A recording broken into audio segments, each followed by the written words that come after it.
ಇನ್ನು ನಮ್ಮ ಮೆಟ್ರೋ ಪ್ರಯಾಣಿಕರಿಗೆ ಟಿಕೆಟ್ ದರ ಶಾಕ್ ಕೊಡ್ತಾ ಇರುವಂತದ್ದು ಫೆಬ್ರವರಿ 9ರಿಂದಲೇ ಮೆಟ್ರೋ ದರ ನೂತನವಾಗಿ ಜಾರಿಗೆ ಬರುವಂತಹ ಸಾಧ್ಯತೆಗಳಿದೆ. ನಮ್ಮ ಮೆಟ್ರೋ ಪ್ರಯಾಣಿಕರಿಗೆ ಟಿಕೆಟ್ ದರದ ಶಾಕ್.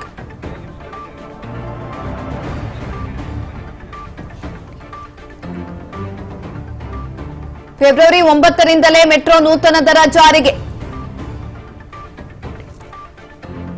5% ಮೆಟ್ರೋ ಟಿಕೆಟ್ ಪ್ರಯಾಣ ದರ ದುಬಾರಿ ಆಗುವಂತಹ ಸಾಧ್ಯತೆ ಇದೆ. ಫೆಬ್ರವರಿ 9 ಸೋಮವಾರದಿಂದ 5% ದರ ಏರಿಕೆ.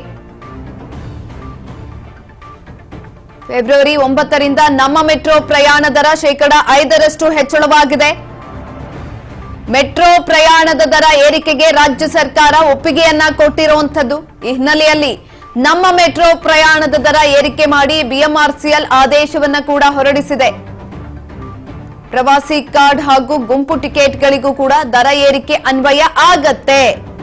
ಎಲ್ಲ ಅಂಶಗಳನ್ನ ಉಲ್ಲೇಖ ಮಾಡಿರುವಂತದ್ದು. ನಮ್ಮ ಮೆಟ್ರೋ ಪ್ರಯಾಣಿಕರಿಗೆ ಇದೀಗ ಬಿಗ್ ಶಾಕ್ ಅಂತಾನೆ ಹೇಳ್ಬೋದು.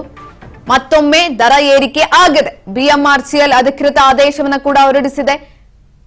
5% ಮೆಟ್ರೋ ಟಿಕೆಟ್ ದರವನ್ನ ಏರಿಕೆ ಮಾಡಿರುವಂತದ್ದು. ನಮ್ಮ ಮೆಟ್ರೋ ಪ್ರಯಾಣದ ದರ ಮತ್ತೊಮ್ಮೆ ದುಬಾರಿಯಾಗಲಿದೆ. 1 ವರ್ಷದ ಹಿಂದಷ್ಟೇ ಪ್ರಯಾಣದ ದರವನ್ನ 71.5% ಹೆಚ್ಚಳ ಮಾಡಿತ್ತು ಬೆಂಗಳೂರು ಮೆಟ್ರೋ ರೈಲು ಕಾರ್ಪೊರೇಷನ್ ಲಿಮಿಟೆಡ್. ಇದೀಗ ಮತ್ತೊಮ್ಮೆ ಹೆಚ್ಚಳ ಮಾಡಿರುವಂತದ್ದು. ಮೆಟ್ರೋ ಪ್ರಯಾಣಿಕರಿಗೆ ಮತ್ತೊಂದು ಆಘಾತ ಇದು. ವೈಟ್ಫೀಲ್ಡ್ ಚಲಘಟ್ಟ ಕಡೆಗೆ ಇಂದಿನಿಂದ 90 ರೂಪಾಯಿ, ಸೋಮವಾರದಿಂದ 95 ರೂಪಾಯಿಗೆ ಏರಿಕೆ ಆಗಿದೆ. ಇನ್ನು ಇಂದಿನ ದರ ಸಿಲ್ಕ್ ಇನ್ಸ್ಟಿಟ್ಯೂಟ್ ಟು ಮಾದಬಾರ ಇಂದಿನ ದರ 90 ರೂಪಾಯಿ, ಸೋಮವಾರದಿಂದ 95 ರೂಪಾಯಿಗೆ ಏರಿಕೆ. ಅದೇ ರೀತಿ ಆರ್ವಿ ರೋಡ್ ಬೊಮ್ಮಸಂದ್ರ ಇಂದಿನ ದರ 60 ರೂಪಾಯಿ, ಸೋಮವಾರದಿಂದ 63 ರೂಪಾಯಿಗೆ ಏರಿಕೆಯನ್ನ ಕಂಡಿದೆ. ಮತ್ತೊಮ್ಮೆ ದುಬಾರಿ ಆಗಿರುವಂತದ್ದು. ಮೆಟ್ರೋ ರೈಲು ಕಾರ್ಪೊರೇಷನ್ ಲಿಮಿಟೆಡ್ ಈಗ 5% ಹೆಚ್ಚಳ ಮಾಡಿ ನಿರ್ಧಾರವನ್ನ ಮಾಡಿದೆ. ಬಿಎಂಆರ್ಸಿಎಲ್ ಪ್ರತಿ ವರ್ಷ 5% ರಷ್ಟು ಪ್ರಯಾಣದ ದರವನ್ನ ಹೆಚ್ಚಳ ಮಾಡಬಹುದು ಅಂತ ದರ ನಿಗದಿ ಸಮಿತಿ 2025ರಲ್ಲೇ ಶಿಫಾರಸನ್ನ ಮಾಡಿತ್ತು. ಈ ಬಗ್ಗೆ 2 ದಿನಗಳ ಹಿಂದೆ ನಡೆದಂತಹ ಬಿಎಂಆರ್ಸಿಎಲ್ ಮಂಡಳಿ ಸಭೆಯಲ್ಲಿ ಚರ್ಚೆಯನ್ನ ಕೂಡ ನಡೆಸಲಾಗಿದೆ. 5% ರಷ್ಟು ಏರಿಸೋದಕ್ಕೆ ಅನುಮೋದನೆಯನ್ನ ಕೂಡ ರಾಜ್ಯ ಸರ್ಕಾರ ಕೊಟ್ಟಿತ್ತು. ಇದೀಗ ಅದಕ್ಕೆ ಅಂಕಿತ ಕೂಡ ಹಾಕಿದೆ.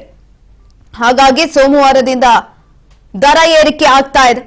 95 ರೂಪಾಯಿ, 5 ರೂಪಾಯಿಗೆ ಏರಿಕೆ ಆಗಿರುವಂತದ್ದು. 5% ಮೆಟ್ರೋ ಟಿಕೆಟ್ ದರ ಏರಿಕೆ ಆಗಿದೆ. ಈ ಪ್ರಸ್ತಾವನಕ್ಕೆ ಅನುಮೋದನೆಯನ್ನ ಕೂಡ ಕೊಟ್ಟಿತ್ತು. ಹೊಸ ದರ ಮುಂದಿನ ಅಂದ್ರೆ ಸೋಮವಾರದಿಂದ ಜಾರಿಗೆ ಬರುತ್ತೆ. ಕನಿಷ್ಠ 1 ರೂಪಾಯಿ ಹಾಗೂ ಗರಿಷ್ಠ 5 ರೂಪಾಯಿಗೆ ಹೆಚ್ಚಳ ಆಗಿತ್ತು. ಆದ್ರೆ ಇದೀಗ ಕನಿಷ್ಠ 10 ಇರುವ ದರ 11ಕ್ಕೆ, ಗರಿಷ್ಠ 10, 90 ಇರುವಂತಹ ದರ 95ಕ್ಕೆ ಏರಿಕೆ ಆಗ್ತಾ ಇರುವಂತದ್ದು.